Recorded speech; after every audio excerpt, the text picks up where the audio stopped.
अस्सलामुअलैकुम, welcome to advance chemistry by Qurratul Noor. कल जो हमने टॉपिक डिस्कस किया था वो था रिएक्शन इंटरमीडिएट्स। कल हमने उसकी डिस्कशन, उसका इंट्रोडक्शन सब कुछ पढ़ लिया था। आज हम उसकी टाइप्स पढ़ेंगे इंटरमीडिएट्स की। रिएक्शन इंटरमीडिएट्स क्या थे? जो कोई भी रिएक्शन होता है उसके अंदर जो रिएक्टर्स होते हैं वो प्रोडक्ट्स में कन्वर्ट होते हैं। तो रिएक्टर्स और प्रोडक्ट्स के दरमियान जो इंटरमीडिएट बनता है उसको हम रिएक्शन इंटरमीडिएट्स कहते हैं, ठीक है। और रिएक्टिव इंटरमीडिएट्स क्या है? रिएक्शन इंटरमीडिएट और रिएक्टिव इंटरमीडिएट्स एक ही चीज़ है। जो रिएक्टिव इंटरमीडिएट्स है, जो रिएक्टर्स है वो प्रोडक्ट्स में कन्वर्ट होते हैं। ईजीली नहीं कन्वर्ट हो जाते, फ़ौरन नहीं रिएक्टर्स प्रोडक्ट में ही कन्वर्ट हो जाते, बल्कि वो कुछ फिजिकल केमिकल कंडीशंस भी अप्लाई की जाती है। मैंने कल भी आप लोगों को बताया था। सबसे पहले जो रिएक्टेंट्स है ना वो ट्रांजिशन स्टेट में चेंज होते हैं और उसके बाद ट्रांजिशन स्टेट से वो प्रोडक्ट्स में कन्वर्ट हो जाते हैं। जो ट्रांजिशन स्टेट होती है ना वो बहुत ही ज़्यादा अनस्टेबल होती है। रिएक्टेंट्स भी अनस्टेबल होते हैं, बट ट्रांजिशन स्टेट सबसे ज़्यादा अनस्टेबल होती है और सबसे ज़्यादा रिएक्टिव होती है और उसकी हाई एनर्जी होती है। जो प्रोडक्ट्स होते हैं वो स्टेबल होते हैं और इनकी एनर्जी कम होती है और वो रिएक्ट भी कम करते हैं। सबसे पहले जो रिएक्टेंट्स हैं वो ट्रांजिशन स्टेट में यानी कि हाईली रिएक्टिव कंपाउंड में कन्वर्ट होते हैं, उसके बाद प्रोडक्ट में कन्वर्ट हो जाते हैं। तो आज हम देखते हैं there are number of intermediates which are formed in the reaction. कौन कौन से? Carbocation, carbanion, free radical, nitrenes and carbene. Carbocation के कार्बन के ऊपर पॉजिटिव चार्ज लगा देंगे तो कार्बोकेटाइन बन जाएगा, और कार्बोअनाइन कार्बन के ऊपर नेगेटिव चार्ज आ जाएगा तो कार्बोअनाइन हो जाएगा। फ्री रेडिकल वो होते हैं कि अगर एक इलेक्ट्रॉन, कार्बोअनाइन जो सा है उसमें नेगेटिव का मतलब होता है कि दो इलेक्ट्रॉन्स, यानी कि एक बॉन्ड के अंदर दो इलेक्ट्रॉन्स मौजूद हैं, और जो फ्री रेडिकल है उसमें सिर्फ एक इलेक्ट्रॉन पार्ट करता है। और नाइट्रीन्स और कार्बीन्स भी देखेंगे, सब एक्सप्लेन करूँगी आहिस्ता आहिस्ता। सब आज हम कार्बोकेशन पढ़ते हैं। कार्बोकेशन क्या है? The organic ion carrying positive charge ion carbon and carbon atom on carbon atom. Carbon atom के ऊपर अगर हम पॉजिटिव चार्ज लगा दें तो वो कार्बोकेटाइन बन जाता है, और ये बहुत ज़्यादा रिएक्टिव होते हैं और इनकी शॉर्ट लाइव्ड होती है। इनकी केटाइन की वजह से ये आयनिक नेचर शो करते हैं। एग्जाम्पल है हमारे पास मिथाइल कार्बोकेटाइन, CH4 मीथेन है ना। अगर एक हाइड्रोजन हमने निकाल दिया, इसने कोई भी, अभी इसकी फॉर्मेशन हम देखेंगे, फ्लोरीन, क्लोरीन, ब्रोमीन, हैलोजन में से जो इलेक्ट्रॉन नेगेटिव एटम होते हैं उन्होंने इसका एक इलेक्ट्रॉन ले लिया तो इसके ऊपर पॉजिटिव चार्ज आ गया, तो ये कार्बोकेशन शो करेगा। इथाइल कार्बोकेटाइन है, आइसोप्रोपाइल कार्बोकेटाइन है, हमारे पास बेंजाइल कार्बोकेटाइन है, और ये साइक्लोप्रोपाइल मिथाइल कार्बोकेटाइन है, अलाइल कार्बोकेटाइन है और विनाइल कार्बोकेटाइन है। Formation of carbocation when covalent bond in which carbon is linked to more electronactive atom or group, the bond is break up by heterolytic cleavage। ये इसमें क्या कह रहे हैं कि कोई भी कंपाउंड है हमारे पास, कार्बन के पास 4 बॉन्ड होते हैं ना, मगर इधर कार्बन 3 बॉन्ड बनाता है। एग्जाम्पल ले लेते हैं हम।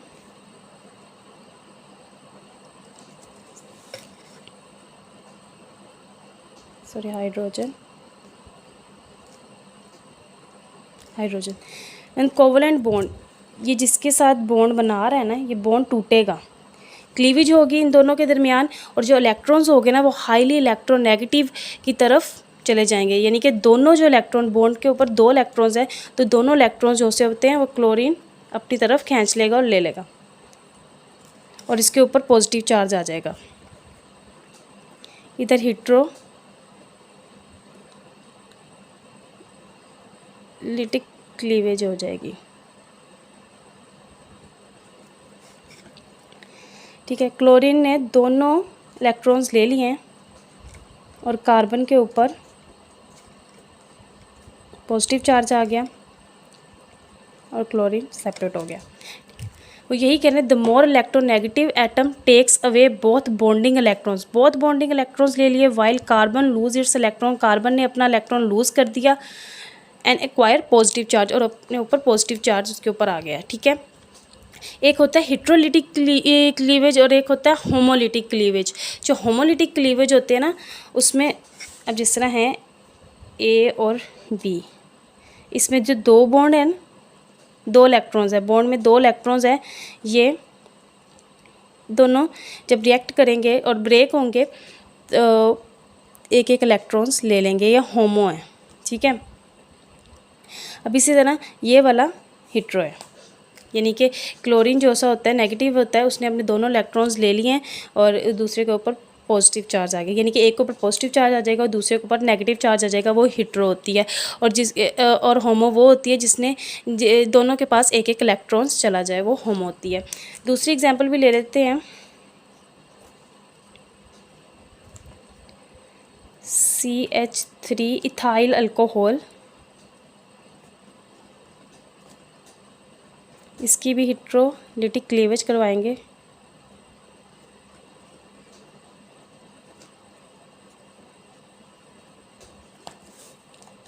ठीक है, ये जो ऑक्सीजन है ये मोर इलेक्ट्रोनेगेटिव है, ये इलेक्ट्रॉन्स ले लेगा, ठीक है, ये बॉन्ड तोड़ेगा और इलेक्ट्रॉन्स इधर से दोनों इलेक्ट्रॉन्स ले लेगा और अपने ऊपर नेगेटिव चार्ज इसके ऊपर आ जाएगा, यानी कि इसके ऊपर पॉजिटिव चार्ज आ जाएगा, CH3 CH2 इसके ऊपर पॉजिटिव चार्ज आ जाएगा कार्बन के ऊपर और ये सेपरेट हो जाएगा OH-, ठीक है, oxide. Both bonding electron goes to oxygen, यानी कि बोथ बॉन्डिंग इलेक्ट्रॉन जो से होते हैं ऑक्सीजन की तरफ चले जाएंगे। उसके बाद हमारे पास है method for generation of carbocations. हम कार्बोकेटाइन की जनरेशन करते हैं डिफरेंट मेथड से from alkyl halides. Many alkyl halides generate carbocation in the presence of highly polar medium, की वजह से हम अल्काइल हैलाइड को जनरेट करते हैं कार्बोकेशन की प्रेजेंस में, जनरेट करते हैं carbocation in the presence of polar medium alkyl halide को, ठीक है।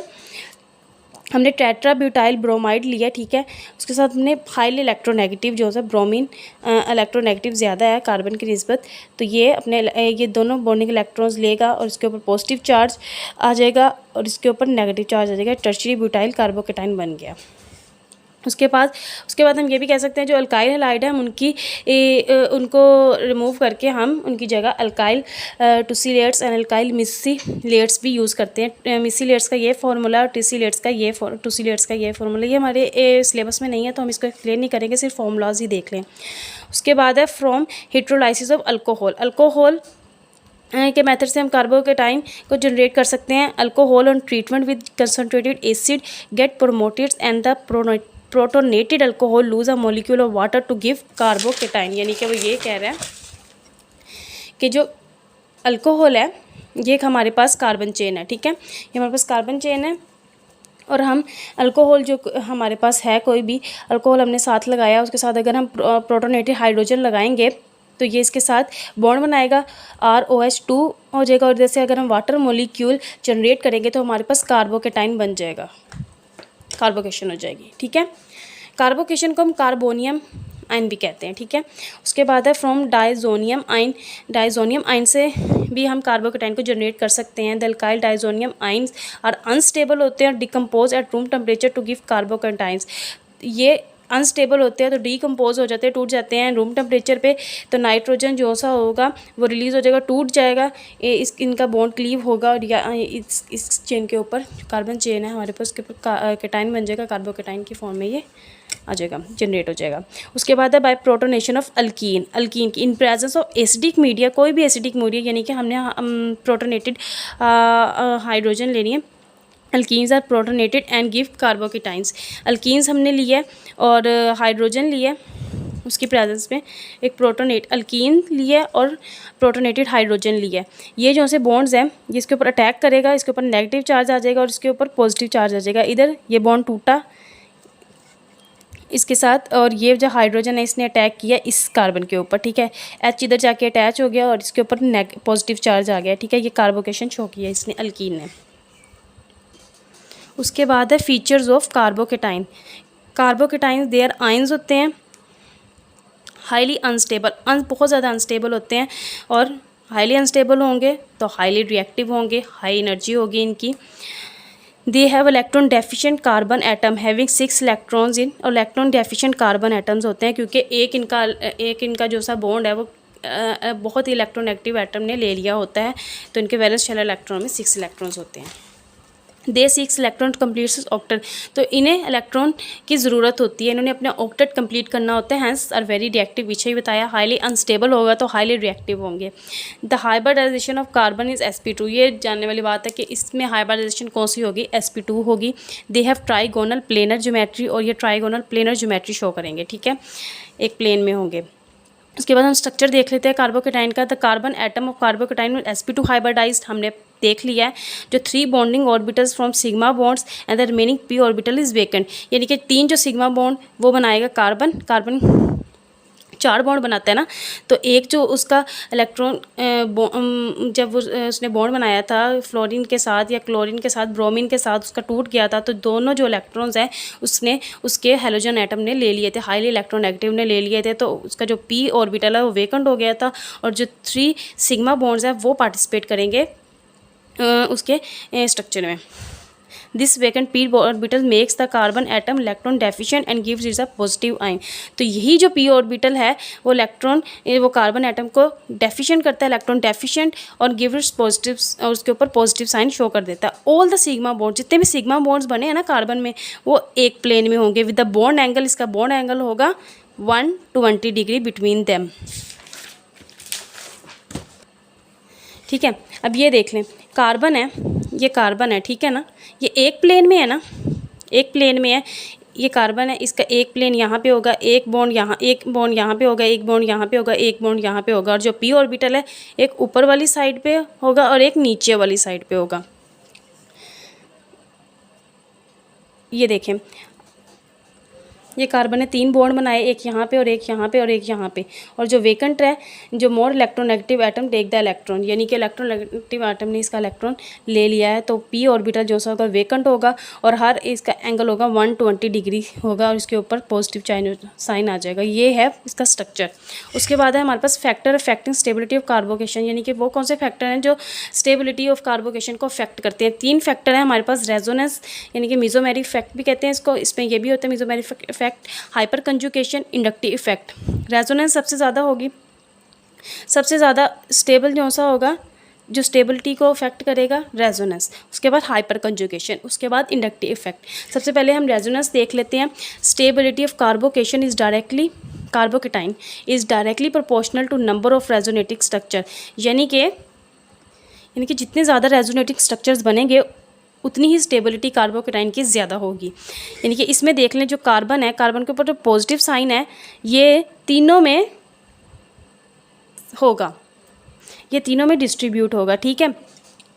ये जो कार्बोकेटाइन है ये इसमें भी डिस्ट्रीब्यूट होगा, इस बेंजीन में भी डिस्ट्रीब्यूट होगा, इस बेंजीन में भी डिस्ट्रीब्यूट होगा, यानी कि इसके बन जाएंगे, यानी कि ये पॉजिटिव साइन है, ये तीनों बेंजीन रिंग में डिस्ट्रीब्यूट होगा और इसके 9 रेजोनेटिक स्ट्रक्चर्स बनेंगे, तो सबसे ज़्यादा स्टेबल होगी। इसमें 2 बेंजीन रिंग है तो इसमें 6 रेजोनेटिक स्ट्रक्चर्स बनेंगे, इसमें 1 है तो इसमें 3 रेजोनेटिक स्ट्रक्चर बनेंगे, और इसमें कोई भी नहीं है तो इसमें कोई भी नहीं बनेगा। तो सबसे स्टेबिलिटी ऑर्डर जौन सी है इसकी सबसे, तो इस कार्बोकेटाइन की स्टेबिलिटी सबसे ज़्यादा होगी, उसके बाद इसकी, उसके बाद इसकी और इसके बाद इसकी। इसमें सबसे ज़्यादा रेजोनेटिक स्ट्रक्चर बने हैं और इससे ज़्यादा सबसे कम इसमें बने हैं, इसमें तो बना ही नहीं है ना, बल्कि यही कहते हैं। उसके बाद इसमें बने, उसके बाद इसमें और इसके बाद इसमें, सबसे ज़्यादा इसमें बने हैं। तो जिसमें ज़्यादा रेजोनेटिक स्ट्रक्चर्स बनेंगे और स्टेबिलिटी ऑफ कार्बोकेटाइन उतनी ही ज़्यादा होगी। उसके बाद है हमारे पास hyper conjugation. The stability of carbocation is directly proportional to the number of hyper conjugation structure, यानी कि जितने ज़्यादा हाइपर कंजुकेशन स्ट्रक्चर्स बनेंगे उतनी ही स्टेबिलिटी ऑफ कार्बोकेटाइन ज़्यादा होगी। तो हम ये देखेंगे कि कार्बोकेटाइन है, इसके साथ जितने अल्फ़ा कार्बन एटम्स अटैच होंगे उतनी ही इसकी स्टेबिलिटी ज़्यादा होगी। तो हर कार्बन के साथ कितने 3 हाइड्रोजन अटैच हैं, तो 9 अल्फ़ा हाइड्रोजन अटैच हैं, और इसमें 2 मिथाइल ग्रुप अटैच हैं, तो इसमें 2 अल्फ़ा ग्रुप अटैच हैं, और इस हर अल्फ़ा ग्रुप के साथ 3 हाइड्रोजन अटैच होते हैं ना, ठीक है। तो इसमें 6 अल्फ़ा हाइड्रोजन होंगे और इसमें 3 अल्फ़ा हाइड्रोजन और इसमें कोई भी नहीं। तो इसकी स्टेबिलिटी ऑर्डर जो सी होगी वो इसकी सबसे ज़्यादा होगी 9 अल्फ़ा हाइड्रोजन की, उसके बाद 6 अल्फ़ा हाइड्रोजन की, उसके बाद 3 अल्फ़ा हाइड्रोजन की। उसके बाद है इंडक्टिव इफेक्ट।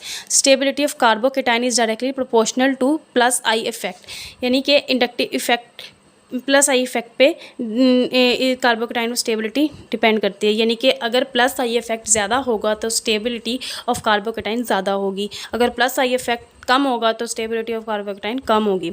अब हम ये देखते हैं कि प्लस